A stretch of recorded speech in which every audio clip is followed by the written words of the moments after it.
This video is a simple, general discussion or introduction about the beginning of development. You may remember that in studying human development, we use a lifespan approach. So we study development from conception until death. So conception would be the beginning of development.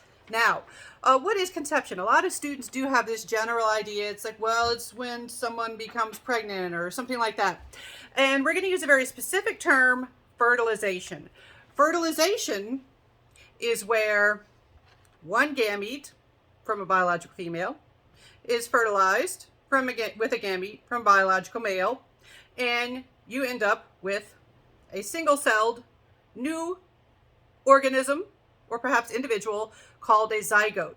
Now, the thing about these definitions that textbooks often present is they kind of assume that you remember what a lot of these terms mean. So I always like to back up a bit and make sure we do remember some of the basics. So first of all, what's a gamete?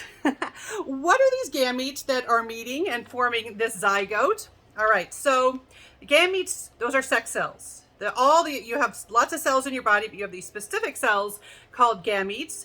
And I'm going to use the terms biological male and biological female, but I do need to make an important explanation or caveat that not everybody fits into the category of biological male or biological female, because we do have intersex individuals. I'm going to talk about that separately when we talk about sex and gender development. But intersex, where you don't have typical male or female differentiation, that is as common as having red hair. So remember, intersex exists. I will talk about that separately in a different video.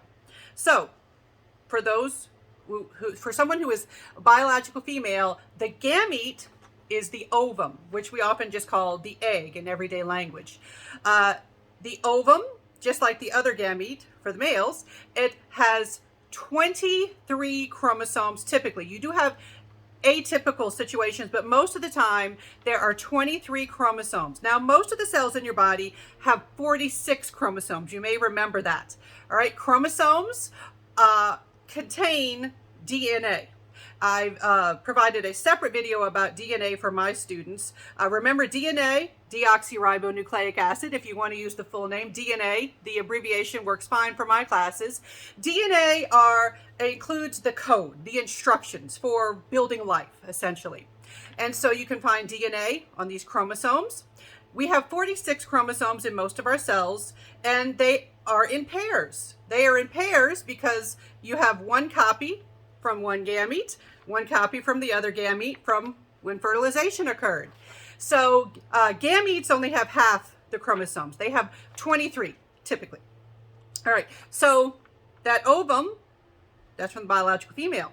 Well, okay, so how does that ovum get to meet the gamete from the biological male, which is, by the way, the sperm?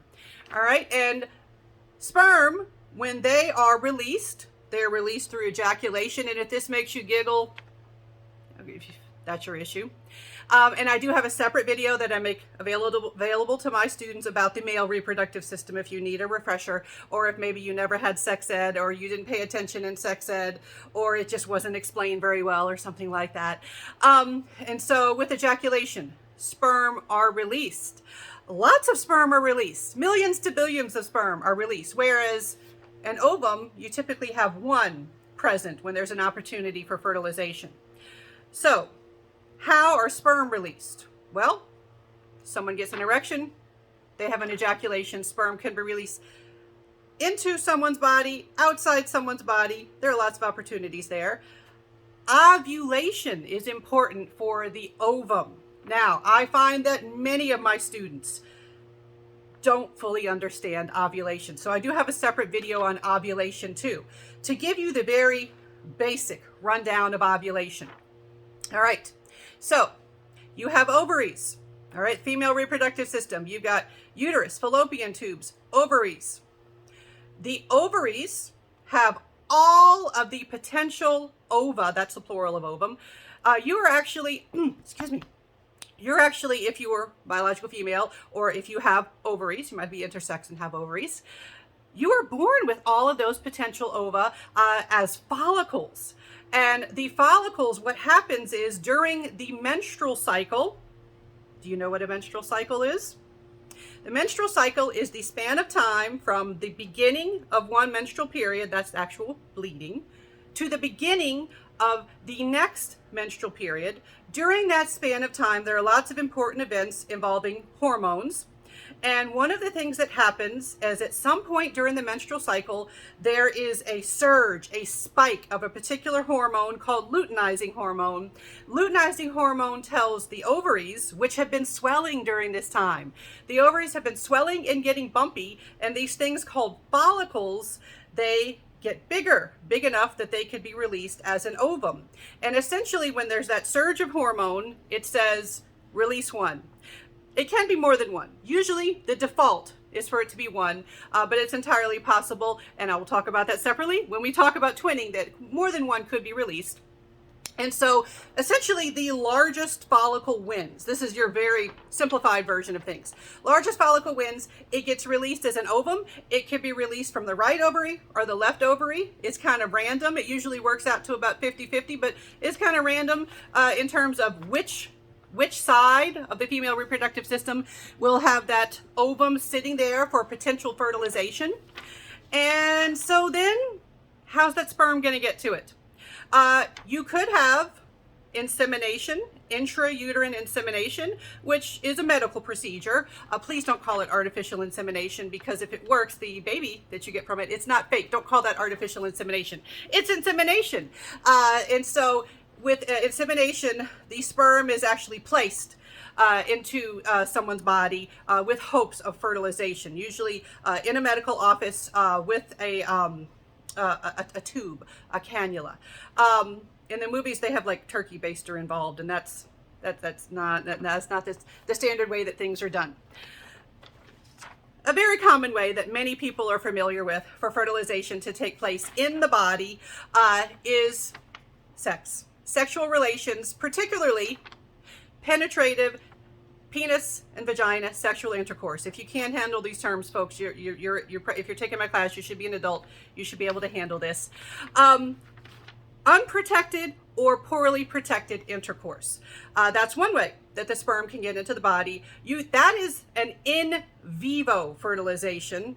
So in vivo means within the body. You can also have in vitro, that's outside the body, technically under glass, and that's also a medical procedure. IVF, we'll talk about that separately, where the fertilization actually takes place outside the body, and then fertilized eggs are transferred into someone's body for hopes of implantation. Jumping ahead a bit. All right, so somehow the sperm gets the opportunity to meet that ovum essentially. Now, one thing about it is you got lots of sperm released. Some of them might go into the fallopian tube, leading to the ovary that didn't ovulate that month, or it might be poor timing. Ovulation may have already happened, or it might be in the future, right? Now, one tricky thing about trying to time intercourse to try to avoid pregnancy is that sperm can survive or last for 4 to 6 days after ejaculation. So it could be a situation where you might have intercourse, a few days before ovulation, and that ovum gets released and it's sitting in the fallopian tube, just like, whoa, there are already sperm here waiting for me.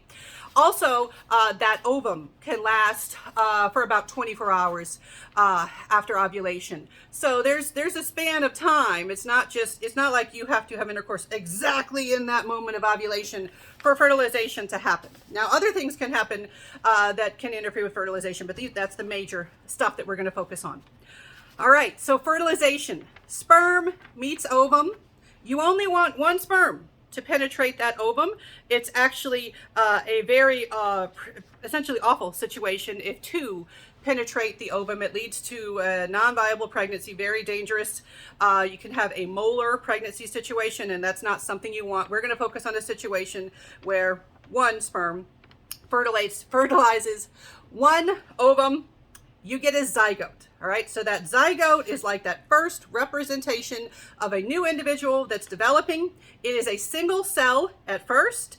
It has 46 chromosomes, the 23 from the sperm and the 23 from the ovum combined. You now have 46 chromosomes, in which should be a new unique combination of chromosomes for a new individual.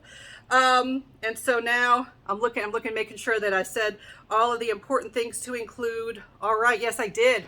All right, so now we've got a zygote.